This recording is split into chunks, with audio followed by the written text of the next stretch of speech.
Welcome to the Personality Couch podcast, where we discuss all things personality and clinical practice. I'm your host, Doc Bach, and I'm here with my co-host, Doc Fish. We're both licensed clinical psychologists in private practice, and today we'll be concluding our borderline personality disorder series.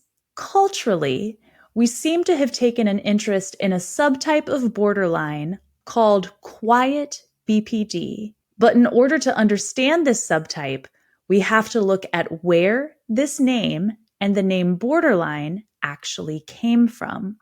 So join us as we discuss the origins of the borderline name and dive into subtypes and popular current terms such as Quiet BPD.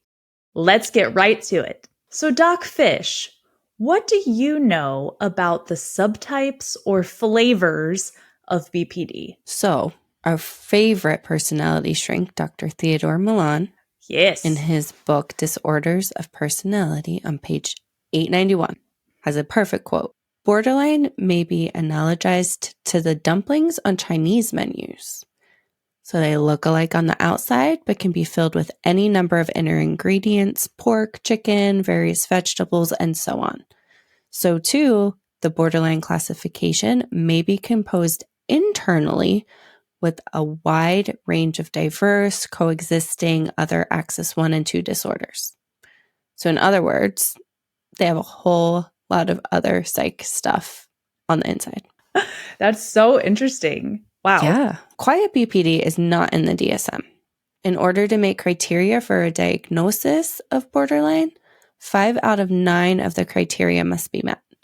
So Gunderson, who's another great personality theorist, he did the math, and this allows for 256 different combinations of the criteria from which it's possible to achieve a diagnosis of BPD. Holy cow. That is so many variations of BPD. Yeah. And then not only that, this means that 2 people diagnosed with borderline can have a minimal overlap of only 1 criteria. Wow. You can have 2 next to each other and you don't even know. They look so different. Yeah. Yeah. Anytime we're looking at BPD, the possibilities and subtypes and just how they present, it's literally endless. No kidding. Woo, yes. Man. But Doc Bach, do you want to tell us more about the early history of the name borderline? I would love to. Okay. So borderline didn't really have a name, let alone subtypes, until the 1930s. We can trace its earliest origins back to a paper in 1890, actually, outlining conditions of the psychological and medical in-betweens. So the patients that did not fit neatly into medical categories at the time. So these patients were said to be living in the borderland. Outside the boxes. Yep. Exactly. Living in the borderland. So then fast forward, so from 1890 to 1938, Adolf Stern's seminal 1938 paper was the first to bring the term borderline into well-known existence. He noticed that these patients got worse rather than better during traditional psychoanalysis. They didn't fit in the box. Exactly. So then we have the short but important lineage to quiet borderline. Okay. So this was 1942. So from 1938 to 1942, just a few years later, Helena Deutsch coined a new term. Can you guess what it was, Doc Fish? I bet it wasn't quiet borderline. No, that would be too easy. No, it was not quiet BPD. What was it? Oh, it was as if personalities. Okay. As if personalities. Yeah. And I bet that you know something about as if patients. Sure do. Yes. It's enlighten us. So interesting. Yes. So interesting. As if patients are like essentially empty shell personalities. They mirror everyone around them to blend in, but they have no stable sense of self. They don't really have a sense of self. We'll flag this. borderlines have an unstable sense of self. These patients seem to have no sense of self. Wow. Like they're on the verge of a psychotic break. Whoa. Yeah. It's like an empty shell casing, like kind of like an M&M. That's the color it's supposed to be in the package with all the other M&Ms, but there's nothing in it. Like you bite into it, there's no chocolate in it. What? It's only existing to be an M&M because like the other M&Ms. Whoa. Hold on. So it's just an empty shell. It's an empty shell casing. It's not even really an M&M, but it looks like an M&M, but there's no core. So there's no personality core of the as if patients. Right. The absence of self or the absence of personality. But hold on. So this doesn't quite sound like Quiet BPD though. Yes. So what in the world? What happened? Yeah. So technically, this condition may fall into like a flavor of DSM's borderline in today's classification, but it wasn't high functioning. It's not even necessarily like a quiet versus noisy presentation. It was ever changing. It's like, I'm going to go hang out with the red M&M. Now I'm a red M&M. Going to go hang out with the yellow one. Now I'm yellow. But you eat it and there's still no chocolate inside. Oh my goodness. It's an absence of the self. So this is all interesting, but what about connecting the as if patient to the quiet borderline label? Right.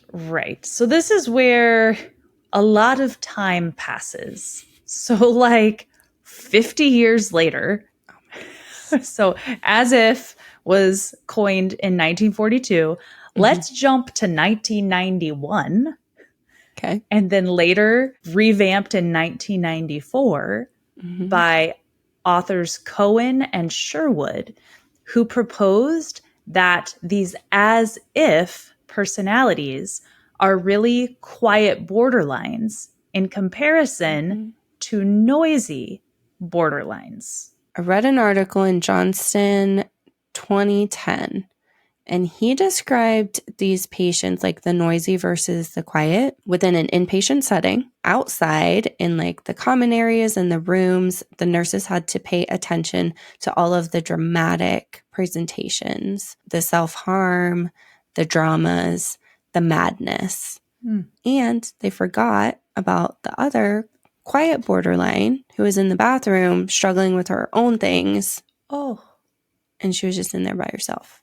Uh-oh. So she had her own psychological like concerns and symptoms, but she was removed and she was quiet. Like she was so quiet, they literally forgot about her. Oh my goodness. Okay, so these people have the same core stuff going on, but how they deal with it is very different. Very Correct. different. Okay. So Cohen and Sherwood are calling this noisy versus quiet. And in that article of 2010, they're seeing the same types of things. Like some patients are more openly demonstrative about their symptoms versus others are more quietly expressive or taking it out on themselves. So yeah. So quiet borderlines were not as dramatic, but they still had the same challenges in treatment because the core is still the same. They're not responding to psychoanalysis or the types of treatment at the time. Okay, so going back to Cohen and Sherwood, so the ones that kind of tied together as if and Quiet BPD. So they noted that individuals with quiet borderline are more compliant and insecure versus what they call dramatic, entitled, and pushing boundaries.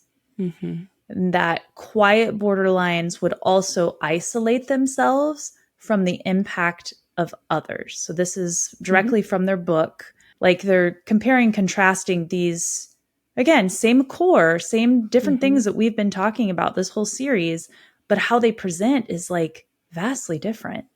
But what are they saying? Okay, so they're saying essentially that we have different presentations of like an inward pain versus an outward pain. That's right. Or internalizing versus externalizing, or even anger turned towards the self versus anger turned outward. Different presentations. We have that like a gobstopper. We have that same core, but it's a different color on the outside. What about the 50 years in between? So like 1940s to 1990s, like you'd be hard pressed to find any recent empirical research on quiet borderline in the past 20 years. And obviously there was a huge gap of time in that 50-year time span, but then there's also been nothing really, I don't think, since the 90s, not empirically anyway, that we could find. Right, which I think is super sad. Also, somehow it's on social media and the internet, like you can Google. Like quiet borderline just popped up, but we haven't seen research on it in the past 20 years. Where did it come from? I don't know. I have no idea. I mean, like the research on borderline subtypes in general, that hasn't disappeared. Right. Do a quick Google search. You'll probably see Millon's 4 subtypes of borderline. And then often you'll see that his discouraged type is also, people also call that the quiet BPD, but it's not. Yes, I'm quite passionate that it's not. Why? So, okay, descriptions of quiet borderline and the discouraged type does overlap. It's still not a perfect fit, but it does overlap. The problem is the severity. So the discouraged subtype is the severe type of borderline.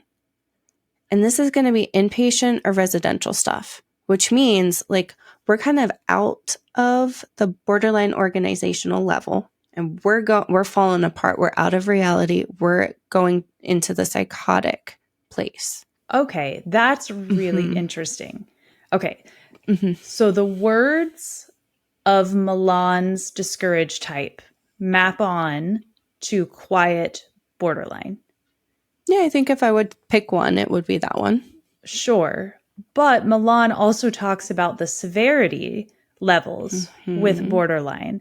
And what he's saying is this is like inpatient or residential stuff, which interesting, that 2010 paper that you referenced, that was also like, yeah, it was. That was inpatient. Yeah, versus outpatient treatment. And maybe that's where we've kind of missed the mark in some of this research, like inpatient versus outpatient, level of severity. But yeah, his discouraged type was more severe, needing inpatient treatment. And I think that the individuals who are relating to the quiet borderline type that they're finding on the internet, I don't think they're an inpatient. Right. I don't think so either. What we're doing is essentially we're taking an older term and using it completely out of context. Oh, why do we keep doing that in our field? We're so good about doing that. And then it's just really good at it. Like way confusing. Yeah, it's so confusing. Oh my gosh. Okay. So quiet borderline was something, and then we tried to fit it into Millon, and it's not a thing, and now it's something else. We don't really know how it became that thing, but it's something else. Let's go back to the research. Okay. We can rely on the research. Okay. So help me out here, Doc Fish. Let's fast forward then to more current info. So like you said, there's still research on subtypes. So maybe we can find a nugget somewhere to help us out here with kind of what's going on colloquially. Yes. So what we know is that lots of researchers tried to explore the subtypes of BPD by severity, symptoms, self-harm, co-occurring conditions, features of other personality disorders, and internal versus external factors. And so many. Shocker, no consensus has been achieved, right? There's so many different flavors of borderline that in research, we've not been able to all agree on different subtypes of what it could possibly look like. I think there's probably some things that we do know, especially because we have a research ninja, Doc Fish, who did some sleuthing and compiling of research to help us narrow down these subtypes and where quiet BPD might actually fit into this today. So I looked at so much research, so much. And there's a ton of different descriptive words for like describing a subtype or a presentation. Out of that, I think there's 3 main categories that overlap with most of the subtypes. But impulsivity kind of spans all the categories. We have internalizing, we have externalizing, and then we have mixed ambivalent. What's ambivalent? That's a big word. Ambivalent is like a back and forth or wishy-washy. Okay. So it's not necessarily just like a mix of internalizing and externalizing. It's still that like wishy-washy conflict kind of. Right. Because we can't just have 2 categories. That would be too simple. There has to be one that's Right. Well, remember, we're trying to describe a category that's outside of the boxes anyways. true. Help me understand what you were able to extrapolate from this research. So let's talk about internalizing first. So the internalizing type, they're going to be the ones that withdraw. They pull away because of rejection sensitivity. They're basically turtles. Oh, I know. They're more of a like schizoidy type. They're not aggressive, pretty passive. They don't want to stand out. They just want to blend in. They don't want to go against social norms, and they don't have like any paranoia, anxiety, anything like that. okay. So these are the more maybe withdrawn types that aren't overtly expressive. So they still have that borderline core though, Right, and those symptoms are likely to come out in their closest relationships. Because by nature, right, turtles don't make waves. Oh, Yeah. unless one gets on a log and and it's too many on the log, and then the log knocks them all off. A little splash. But turtles, yes, they don't make waves. They, if anything, they go with the flow. They, especially sea turtles, they ride the waves. They just roll with it. They're so sensitive, though. They're extremely sensitive, and they're in deep emotional pain. They can feel vastly empty, depressive. Thus, they can be more self-harming even. Oh, wow. So they take it out on themselves versus other people. And their impulsivity seems to be more towards like self-focused things, such as, again, self-harm, setting the self up to be hurt or rejected, maybe impulsive speech or writing, like sending a text that like is immediately regretted. Difficulty with adult responsibilities. So like working or doing homework. They kind of take this air of like, I didn't feel like it. Oh, like more depressive. Okay. And it sounds like there's so much happening inside that shell. Like you don't really see the extent of what's going on because it's inside the shell, and they're maybe taking it out on themselves in the shell, like on their bodies or in how they set themselves up for failure. Or maybe impulsivity comes out like in, oh, didn't mean to send that text, but not like overtly dramatic, theatrical. I'm just thinking back of like the different presentations of borderline that I've seen over the years. And these types, when they come into treatment, it may not be for overtly borderline things, or they may not present as kind of a quote unquote classic borderline. They can seem more heady, kind of thinky in their thoughts, thinking deeply about things, dissociative. So like out of body, or really in like their fantasy land. I've seen a lot of pretty extensive like fantasy worlds in these types that are more introverted sometimes, more like looking inward towards the self. But I think out of that, sometimes, not in all cases, but sometimes they can be seen as higher functioning because inside that shell, like you can't really see everything that's going on because they keep to themselves so much. So you don't know what's happening in the shell. Right. But these types can also very easily fall apart. And I've seen these types also fall out of reality rather easily, especially with these deep dissociative fantasy worlds that they can just kind of lose touch with reality, lose touch with sometimes even the social world. So this is where I think it seems to overlap more with the psychodynamic schizoid personality, which is more inward to themselves. Yeah, but they still have that borderline core, and all that chaos is just kept inside. And this is also where personalities are like gobstoppers, because what's on the outside, sometimes it doesn't match what's in the core. And this is sounds like the case with this more internalizing. It's a borderline core with like a heady schizoid exterior, perhaps. So then we have the opposite. We have externalizing. So they are going to be like intrusive with their pushing. They're like oriented towards others. They're like lanternflies. How? Yeah. So they're flashy, but they're intrusive. They're not where they're supposed to be. Okay. They can maybe make you angry. Oh, I see. So the showy, flashy, come look at me is more of like cluster B presentation. So like just the more showy, like the lanternflies, but at the core, they're not where they're supposed to be. Right. Okay.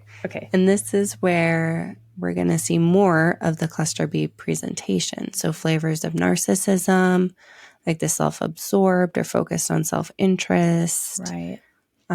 Histrionic. So that, again, the showy, flashy, shallow emotions, but theatrical. Even antisocial. So like the social rules don't apply to me. Or like who cares about the law? Or like a lanternfly, I'm going to be here even though I'm not supposed to be. Cluster B is in the DSM, we have different clusters of personality, A, B, and C. So borderline technically falls in the cluster B category, which means that there's going to be a lot of overlap with its neighbors. So its neighbors in cluster B being narcissistic personality disorder, histrionic personality disorder, antisocial personality disorder. So unsurprising, a lot of these more overtly showy, flashy, dramatic presentations sounds a lot like our DSM classic borderline presentation here. Now, one interesting thing about the externalizing flavor is like, so anger and aggression. Aggression is most often in males. Okay. Whereas like overt anger is in males as well, but definitely in females. Females usually lack the physical aggression piece. Okay. Impulsive wise, they're going to be extra impulsive in all the external ways. So substance abuse, reckless driving, indiscriminate intimate partners, but they're not overtly anxious. So they're going to reject any of their anxiety and they're going to react against it by like running into the fire. So like being more reckless and like and brave and peacocky. Okay, like a peacock, like, oh, look at me over here. It's kind of that pretty showy, but it's a reaction against anxiety. It's a counter move. Yeah, and like I can see how the recklessness could play into that as well, like running into the fire, engaging in more reckless, impulsive behaviors. But it's risky. So it's kind of self-harm in that risk. Like they're risking harm to themselves in all of these ways. But again, it's external. Right. So you have the turtle that's more internal, maybe taking it out on their shell. We don't know what's going on, carving up their shell or doing something. It's so sad. And then we have the lanternflies that are just where they're not supposed to be. Yeah, they're risking being stepped on. Yeah, they're risking their life being in some place that they're not supposed to be. Right. Oh, dear. Wow. Very different presentations, but same core, same stuff we've been talking about this whole series. Like all that internal ingredients of the dumpling, the borderline ingredients is there. One nerdy fact before we go on to the other one. More trauma is associated with this type. However, and this is like a big however, most of the studies didn't dive into the different types of trauma. So we're not super sure about it. Like how much, like, do we know that there wasn't trauma in the other types? Or was it just not as quote unquote dramatic trauma? Or there's lots of questions about that. Exactly. Too many questions. We don't have answers yet. No, that sounds like our field, right? Mm-hmm. Oh my gosh. So the DSM definition of borderline, so the classification system that we use today is more in line, it sounds like, with this externalizing, especially because it has a lot of features of other cluster B, antisocial, histrionic, narcissistic features. Yeah, our DSM is more sensitive to the dramatic presentation, but I think out of that sometimes misses these other potential presentations of the same condition. Yes. Oh boy. But let's just, make it even more complicated. We have the mixed ambivalent piece too. Right, because we can't just have two categories. We need three. Yes. So they're going to look like a core BPD or like the classic push-pull, like porcupines on a cold night, right? They're going to prick each other when they're cuddling to get warm, going to hurt each other. But when they distant, they're lonely, they're empty, they're cold. That's quite the conflict. I know. And it is. It's a major conflict about like the anxiety of keeping the attachments versus their need for independence. Right? So like, I need you, but I don't like that I need you, which then means that either unconscious or not, they don't always like their attachments. So they can be like passive aggressive. Yes. Resentful. Right. That's the push-pull. Like I'm resentful of the fact that I'm dependent on you, so I'm going to do the opposite. It's another counter move. So we have flavors of this too, kind of aligning with a compulsive personality or an obsessive compulsive personality disorder, maybe. The gobstopper, right? Still borderline core. We still have that core. But there's types that have a really strong compulsive shell. Yes. So they work so hard to keep themselves together, to conform and people please. But there's that deep internal pain and anger that they have to act this way. Sure. So they can have so much repressed anger, and that results in resentment. And they can keep their compulsive shell, right? They can keep themselves together until they can't. Until they can't. Right. Yeah. And then that's when they start seeking treatment, when their shell starts to crack. Exactly. Because life happens. Like, life happens. And I'm just thinking back to the turtles. I know this is the porcupine section, but like with a turtle with a cracked shell, like that's trauma, right? Like something happened to the shell and we can't hold it together anymore, like because life. And there's just too much to try to hold back that repressed anger, the resentment, the need to conform and people please. Like the dam breaks and then they come into treatment. Yeah. Wow. Okay. So that's like the compulsive part, or the DSM might say OCPD, even like a really compulsive, obsessive compulsive personality holding back that anger with lots of rules and structure and rigidity. Yes. Yeah. Then we also have like a dependent flavor, but that's paired. This is important. It's paired with its opposite, the avoidant or counter-dependent, right? So dependent, I need you. Avoidance, go away. Of course. Right? Push-pull. This type, they need others to function because they have to fulfill their needs for like compliance, deference, connection. They have to keep the attachment, but they still don't like it. And that leads to the resentment and then the avoidance. Yeah, I'm seeing some counter moves here in this push-pull. Yes. Like lots of reactions too. Like the internalizing embraces it within themselves.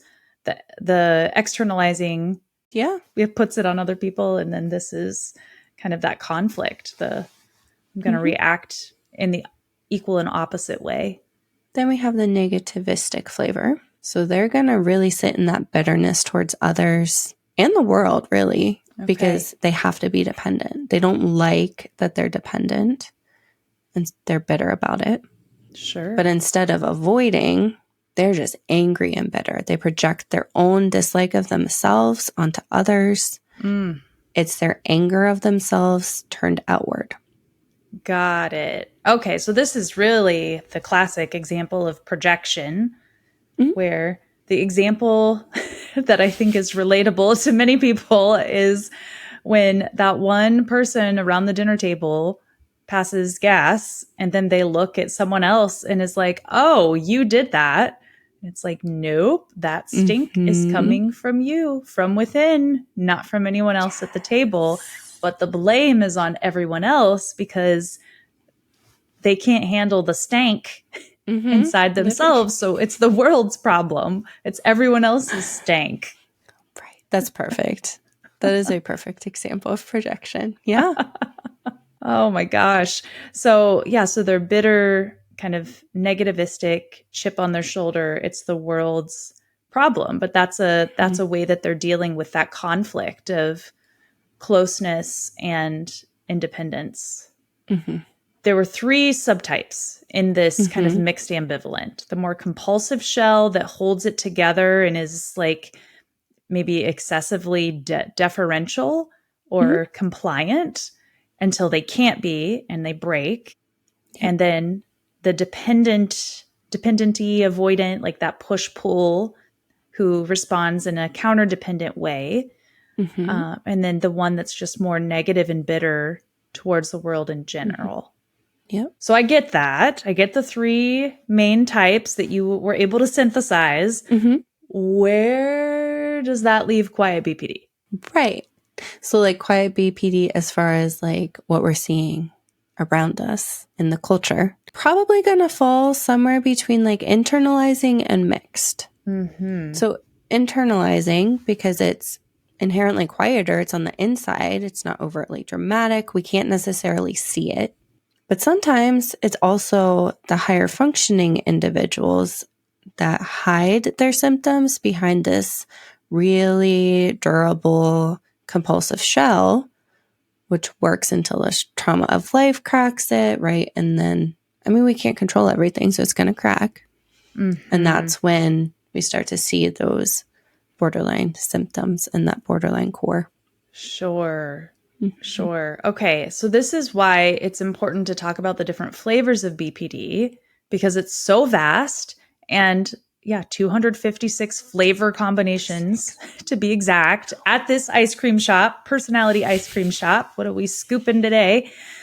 And the DSM really favors the more dramatic externalizing flavor and not necessarily the others. So this is why it's important, I think, to have language around like quiet borderline or subtypes. And it makes sense what you're saying from the research that you've done from like the past 20 years since the 90s, what you've been able to synthesize, that some of the internalizing maybe is the quieter borderline because it's inside. It's not overtly dramatic. Or the more compulsive shell types that nobody really knows until the trauma of life cracks that shell. Right. And I think too, so not only does the DSM favor the dramatic externalizing, I think the media also does, and society, right? Like that's what you're going to think of when you think borderline. Anger, chaos, going after people, like in the media, right? Violence even. So it does make sense that we're searching as a society even for something that captures a flavor that's different than that. Right. Oh, exactly. I can see that. Yeah, because drama sells. Drama gets the attention every time. Right. And so then the quiet borderline can fall between the cracks because it's not necessarily overtly dramatic. Right. Okay, so let me get this straight. Make sure I understand. So as if personality of the 1940s, so as if was the empty shell borderline. And then that became quiet borderline in the 1990s. Right. Then all was quiet. there was no research. And then it became borderline with a compulsive shell colloquially. Quiet borderline did. Yes. So today, then quiet BPD is likely a well-hidden borderline. that keeps their pathology under tight control, except for probably their closest relationships might feel that push-pull. Probably will feel that push-pull, but it's kind of smoke and mirrors because that core is still borderline. Right. And the core is what matters here. Yes, exactly. Exactly. In the gobstopper, personality gobstopper, borderline at the core is still borderline, whether they're internalizing, externalizing, noisy, quiet, compulsive, antisocial, histrionic, like narcissistic. If it's a borderline core, it's still a borderline. So I think it's really important to have this language to know to look for things, presentations, I should say, to look for presentations outside of maybe what's been hyped in the media or what we as professionals even, come to think of as borderline, just because of how the DSM is, I would say, skewed a bit. That's fair. Okay, so for today, I think we should probably land the plane because we could talk forever about BPD subtypes, but we do need to wrap up for now. Thank you for joining us today on this episode of The Personality Couch. Make sure to check out our blogs that coincide with these episodes for more in-depth information at www.personalitycouch.com. And as always, don't forget to give us a thumbs up or rate and review us on your favorite podcast app. Be well, be kind, and we'll see you next time on The Personality Couch. This podcast is for informational purposes only and does not constitute a professional relationship. If you're in need of professional help, please seek out appropriate resources in your area. Information about clinical trends or diagnoses are discussed in broad and universal terms and do not refer to any specific person or case.